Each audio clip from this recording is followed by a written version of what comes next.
ఒకప్పుడు పచ్చని తోటలతో, తీయని గాలులతో, రంగురంగుల పండ్లతో ఒక అద్భుతమైన రాజ్యం ఉండేది.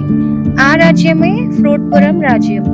అక్కడి ప్రజలు అందరూ కలిసి ఆనందంగా జీవించేవారు. ఆ రాజ్యానికి రాజు ధైర్యవంతుడు, నిజాయితీ గలవాడు డ్రాగన్ ఫ్రూట్.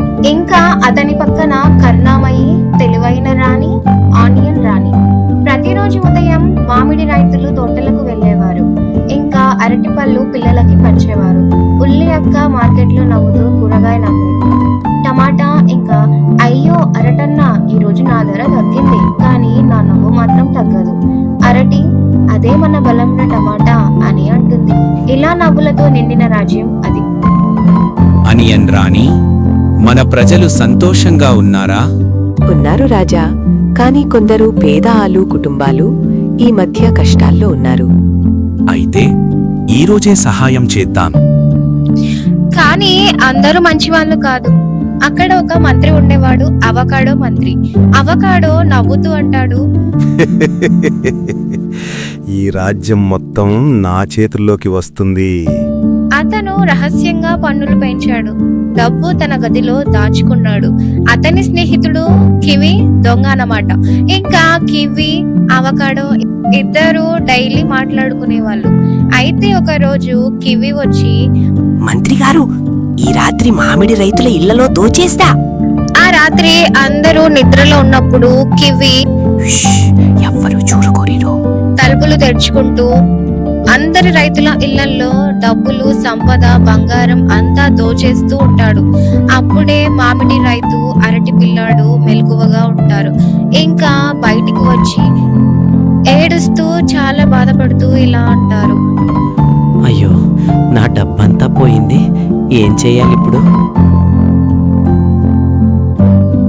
నాన్న, మన తిండి సంపద కూడా పోయింది. ఏం చేయాలి నాన్నా? అలా అందరి రైతుల ఇళ్లలో బంగారం, సంపద మొత్తం దోచేస్తాడు మన కివి దొంగ. ఇంకా ప్రజల కన్నీళ్లు ఆకాశాన్ని తాకాయి. అప్పుడే రంగప్రవేశం చేశాడు యాపిల్ పోలీస్. యాపిల్ పోలీస్ వచ్చి ధైర్యంగా, ఎవ్వరూ భయపడొద్దు, నిజం బయటకు తీస్తాను అని అంటాడు. ఇంకా అప్పుడే అవకాడో నాటకం స్టార్ట్ చేస్తాడు. అయ్యో రాజా, పోలీసే దొంగేమో, వాడు నిన్న రాత్రి అక్కడే ఉన్నాడు. అందరూ షాక్ అవుతారు. ఇంకా డ్రాగన్ ఫ్రూట్ రాజు, ఆపిల్ పోలీస్, ఇది నిజమా? యాపిల్ పోలీస్, రాజా నేను నిర్దోషిని అని అంటాడు. ఇంకా రాణికి ఏదో తేడా ఉంది. ఏదో సందేహం పుడుతుంది. రాణికైతే మంత్రి మీద చాలా డౌట్ గా ఉంటుంది. ఇంకా ఆ రోజు రాత్రి మంత్రి వెళ్తూ ఉండగా రాణి కంటపడ్డాడు. ఆ రాత్రి ఆనియన్ రాణి ఒంటరిగా కివిని ఫాలో అయ్యింది. ఇంకా కివి మంత్రితో ఇలా అంటాడు, మంత్రి గారు, ఈరోజు డబ్బు పిచ్చా. అప్పుడు అవకాడో, బాగా చేసావ్, ఇదిగో నీ వాటా. ఇదంతా రాణి కళ్ళ ముందే జరిగాయి. ఇంకా రాణి నమ్మలేకపోయింది. ఇదంతా వెళ్ళి మన డ్రాగన్ ఫ్రూట్ రాజ్కి నిజం చెప్తుంది. రాజా, నిజమిదే. డ్రాగన్ ఫ్రూట్ రాజు మంత్రిని పిలవమని ఆదేశం ఇస్తాడు. మంత్రి వచ్చాక రాజు మంత్రితో మాట్లాడతాడు. అవకాడో, నిన్ను నమ్మాను, కని నువ్వు ఇలా చేస్తావా? ఇంకా అవకాడో ఏడుస్తూ, క్షమించండి రాజా, లోభం నన్ను నాశనం చేసింది. నేను ఇంకొకసారి ఇలా చెయ్యను. అవకాడో, నిన్ను మా మనిషిలాగా చూసుకున్నాం, కాని నువ్వు ఇంకా కివీ దొంగ కలిసి ఇలాంటి నీచానికి దిగులారుతారా? క్షమించండి రాజా, బుద్ధిగడ్డి తిని ఇలా చేశాము. మేమింకొకసారి ఇలాంటి పని చెయ్యము. దీనికి మీ పనిష్మెంట్ రాజ్య బహిష్కరణ. సో మీరు కట్టుబట్టలతో మీ కుటుంబాలతో ఇక్కడ నుంచి వెళ్ళిపోండి. తర్వాత యాపిల్ పోలీస్ న్యాయం గెలిచింది అని అంటాడు.